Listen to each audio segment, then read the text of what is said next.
It is not my first visit, but my first performance First performance? in Toronto, yeah. And you live in Germany, don't you? Not at the moment, for years. Used to, the early years of Boney M, Where do you live in Palm Beach, yes, Florida. at? Nice place. How do you like Toronto compared to Well, Germany and it seems like a beautiful city. I wish I was here for about a week or so. Then, I would have time to look around a bit more. But it seems very cosmopolitan. how do you like Germany? I love Germany. You know why? They gave me my break. I needed it. I went to Germany when I was 19, and I pursued a solo career there 5 years before Boney M was formed. So I was touring Germany as a soloist and known as Marcia from Jamaica, the chocolate beauty and the firework from Jamaica. That's what the Germans call me, you know. When Boney M was formed in '76, right? Yes, And you sang English songs, right? yes, In Germany. yes. Why you didn't sing German songs back then? Well, German songs at the time, and still is, they only serve Germany and Austria and probably Switzerland where people understand German. Now, English songs go over the entire world. So it was a better bet to choose English songs. Mind you, on my survival CD that will be coming out soon, I sang one in German for my German fans, saying, "Hey, remember me? I was with Boney M. Now I'm on my own, so I call it Hallo Freunde." And what happened to? Well, by the way, why the group was called Boney M? Oh, well, the producer, he liked black music, then Temptations and so forth, and he wanted to produce some songs with black, nice-looking black girls. And one guy, he was seeing a series from Australia called Boney, and it was like dancing in silhouettes, this little guy.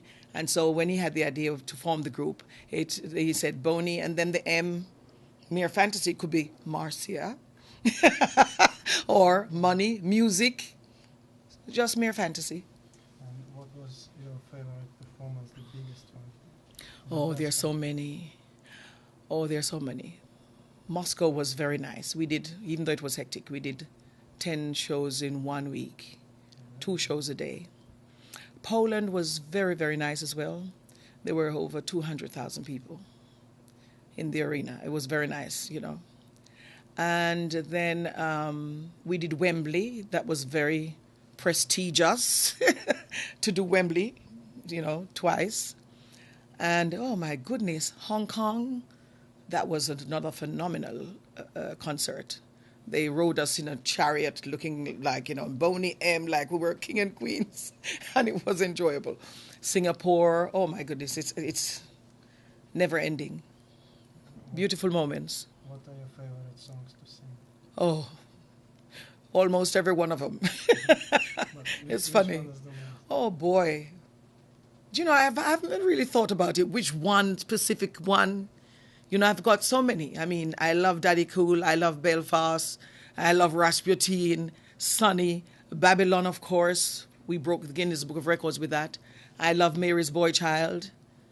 That also broke Guinness Book of Records. And it goes on. It's like, I've never really thought of one. It's difficult. you know. And it's nice to perform to them and then knowing that people can sing along and relate to the songs. It's very nice. And after 10 years with Boney M, what happened to the group? Yes, well, I left. Well, the whole group disbanded in 1990 because we were touring.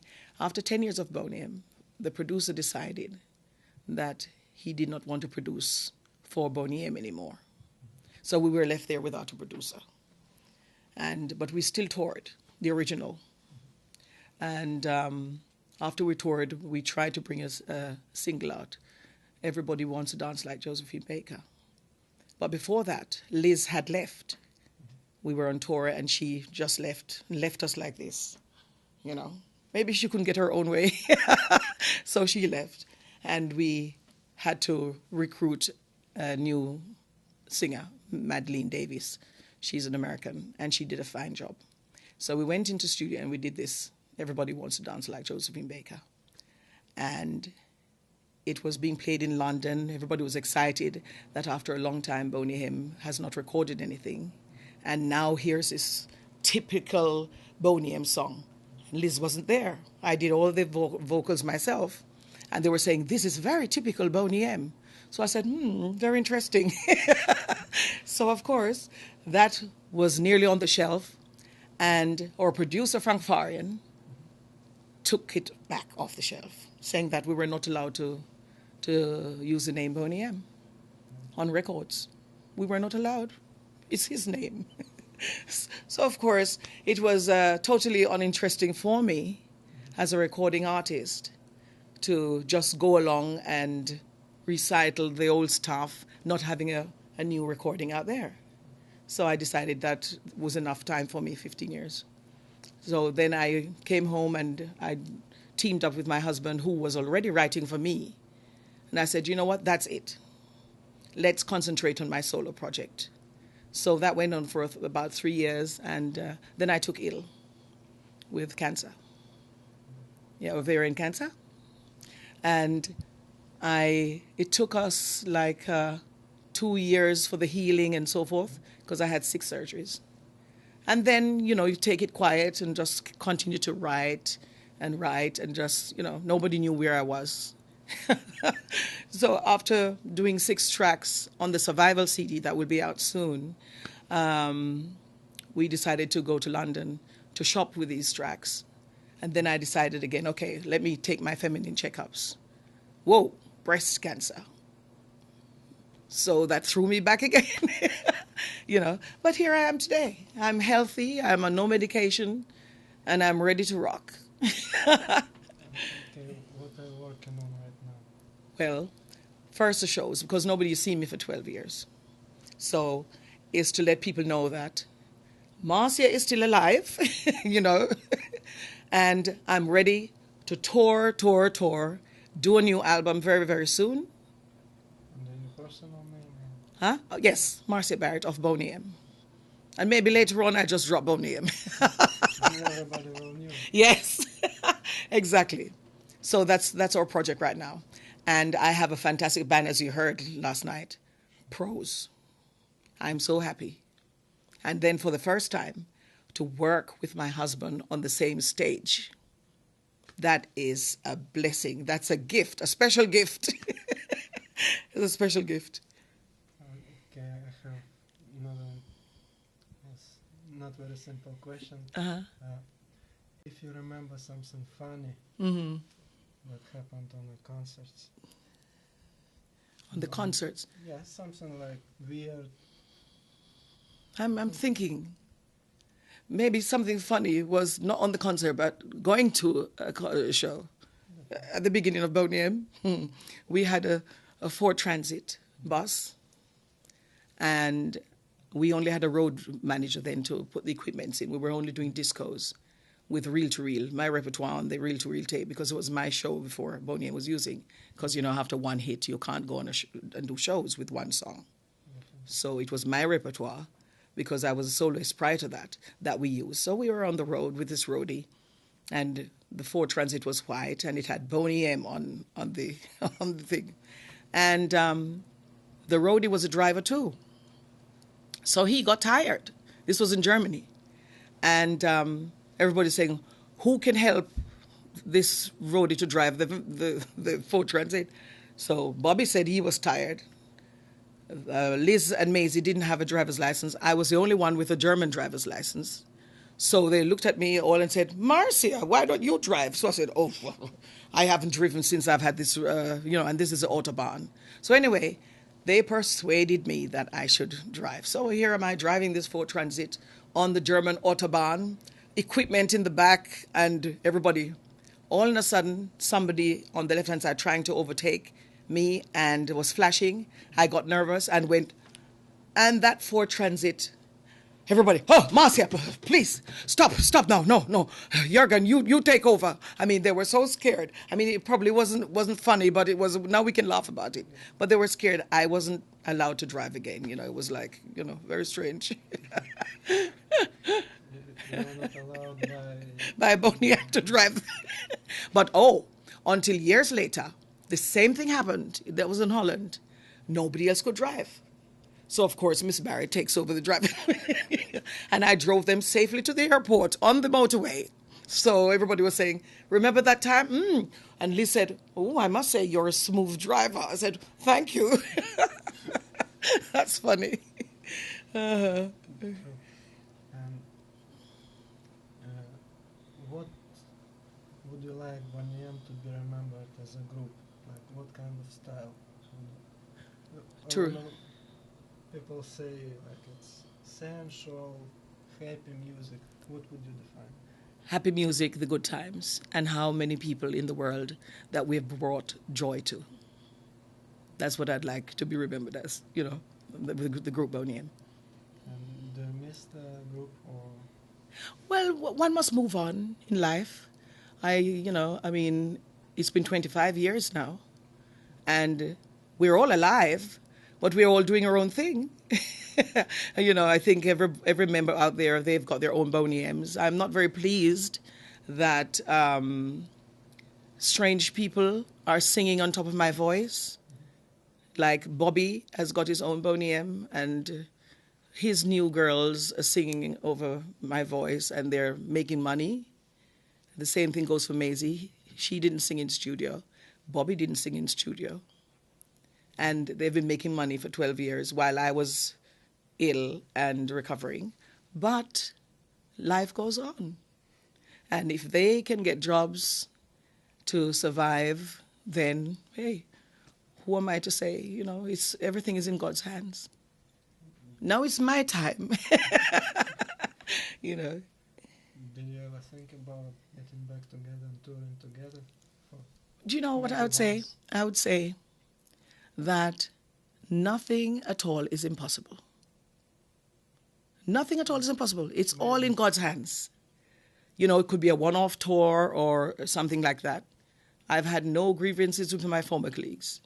I could work with them again if it comes to the point that, a tour or two, we could kick that off together for our fans that they can see the original Boney M. I would not be the one to say no. Now that I'm back on track, I would like to thank you for the years that you've supported Boney M. I mean, it's a long time, which is phenomenal, because without the fans, there would be no Boney M. So I would really like to thank you for your support, and I do hope that you will support me with my solo work. That would be fantastic. Okay?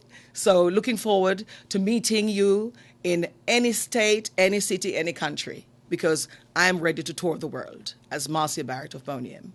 Thank you most awfully. Yeah, and with my band. I'm going to bring them on right now, actually. Do you play any instruments? No, unfortunately not. Isn't that terrible? When I was a young girl, they couldn't afford to send me to organ lessons in Jamaica, but my other cousins and so, they could take lessons, and I used to sit at the bottom of the road, the mountain, and listen to them learning to play the organ. And I thought, oh, I wish I could be there. Now I've turned out to be the singer without, I only went to technical class in Germany 4 months for voice technique. That's the only training I've had. The rest is natural. That's very good to hear. Yeah, I used to cry a lot when I was a baby, my mother told me. The diaphragm, would cry. Oh, this baby is so miserable. But it developed my diaphragm, and I just love what I do. My first performance was at the age of 7. Even though I didn't sing, I was conducting school choir in Jamaica and in Ward Theatre, the third biggest theatre. So I started actually at 7. And then the next time I was on a stage, school, I played Macduff in Macbeth. I always get the leading roles. Very nice, isn't it? And then afterwards, I decided to go to Germany when I was 19. And then the career took off. 5 years just touring, and then came Boney M. And the reason for going to Germany was to sing, or? It was to dance, because I had a friend, a very famous singer from Jamaica, Jack Edwards, who had an agent at the time. And I love to dance. I think dancing, you express yourself, your emotions, everything just comes out in your, so I really love to dance. So it actually started there. And he said, oh, I didn't know you could dance so well. I have this agent, Stigwood organization, one of the biggest in London, that would book dancers in Germany. And so I said, that would be great, because I was fed up I was doing stenography work, typing, shorthand. I was good, but it was boring. Every week I changed jobs, It was so funny. So I went, and that was the move. That was the move of my life. Really. It sounds like a fairy tale, doesn't it? It's a fact. Yeah, sounds like a fairy tale, but that's it. I'm going to write my book, I've written a magazine already that I'm looking, maybe later on when you cut, I'll show you the magazine. That during that time of healing, I wrote my magazine. It's also entitled Survival. It's one issue? Or it's... One issue, volume 1, and then I would like to do a volume 2, but first I must tour. I must see my fans. And then afterwards, I write my book. It's a very interesting story, yes. So there's a lot to do. Lot to do. Name for that book? Well, maybe not. It could be quite a few interesting titles. At the time you write, and then you pick a title out, what suits. But this particular one is telling, it's a short synopsis, telling my fans where I'm from, my background, how I was brought up in Jamaica, very poor but very dignified. When I came to England to join my mother, and my mother was a single parent, and to put everything together, I'm just showing people that to be poor is no disgrace, As long as you have the ambition, you can achieve what you want in life. Because little poor Marcia Barrett from Jamaica, not even my mother couldn't even afford school lunch, that here I am today, 25 years later, touring the world, people enjoying my music, and it's incredible. I just want to give that little piece of advice to people who sometimes seem a little bit distraught as to how life is treating them. Just pick yourself up and say, I'm going to do that, put it in here, go for it, get it. Thank you for your time. You're most welcome. Okay, here is my magazine, Volume 1 of Survival I was telling you about. Same title as my CD, Survival, which will be out in a couple of months' time, worldwide. In this magazine, I was just trying to give my fans and people who are going to be my fans a little synopsis of my background, where I'm coming from, where I was when nobody heard from me for 12 years. So I'm just writing warm greetings and so forth. I gave them a little background, where I'm from Jamaica, a few of my gold discs here. It's a very interesting story. And it goes on with pictures of when I left Jamaica at the age of 13, and the receipt from the travel agent from my mother to pay for the flight from Jamaica to England with my sister. I thought that was very nice to have that. And of course, this is me here and my best friend Elaine going to school in London. I thought that was, very interesting to write. And of course, Mrs. Cohen down here was my school teacher who auditioned the class at the time of 30 kids to conduct the school choir for a pantomime. I was 7 at the time, and then she picked me to conduct, and I received standing ovation. So my sister is here too, Dorrit. Here she is. There was a little reunion visit in Jamaica at the time, and the teacher was still teaching at that school, Old Harbour School. And then I go on to explain my talents as an actress, which I hope will be discovered one day. Here I was acting in the school play, the school put on Macbeth, and I was acting as Macduff there. And then here I am when I went to Germany as a dancer first. That's how I started, which was very good. I was dancing at a place called Top 10 Discotheque on the outskirts of Hamburg. I thought to myself, well, if the Beatles start in Hamburg, why can't I in Hamburg? I even wrote about that. And here's my mama and myself. Unfortunately, she passed in 1986.